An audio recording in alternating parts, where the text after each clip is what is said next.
Pasado 12:00 ng tanghali ngayong araw, January 20, sinundo ni Nanay Madjo ang kanyang 5 taong gulang na anak sa kindergarten. Pero imbes na umikot pa sila, diretso na lamang silang naglakad sa kalsadang ito sa Sitio Goldfield. Matapos kasi ang 4 na buwan, bukas na ito sa trapiko.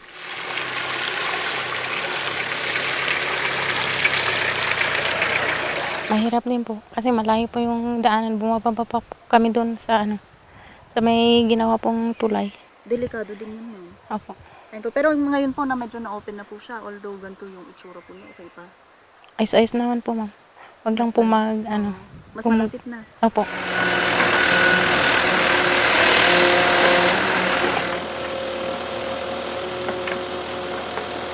Matatanda ang isinara ang kalsada matapos itong mapinsala ng pagguho ng bundok noong nalalasa ang superbagyong Nando noong Setyembre ng nakaraang taon. Ayon sa mga residente, nauna nang naitala ang pagguho sa lugar noong kasagsagan ng bagyong Emong.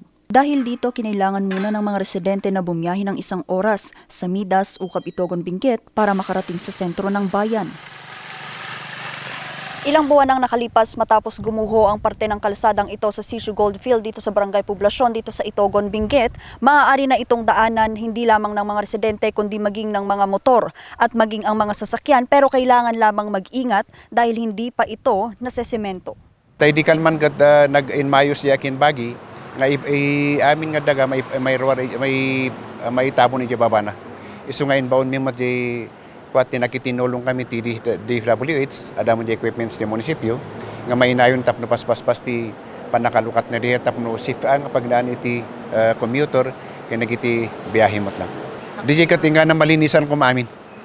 Kat dagyaman nan dawat mi iti DFWH ta kitandaan niya ti mas maymayat. Ta jurisdiction diri ta national road. Sumuporta kami lang, tumulong kami lang niya ti maitulong mi. Nagpapatuloy pa din ang paglilinis at monitoring ng mga otoridad.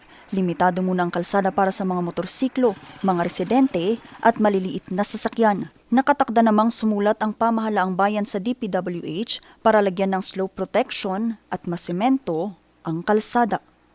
Vanessa Bugtong, RNG News.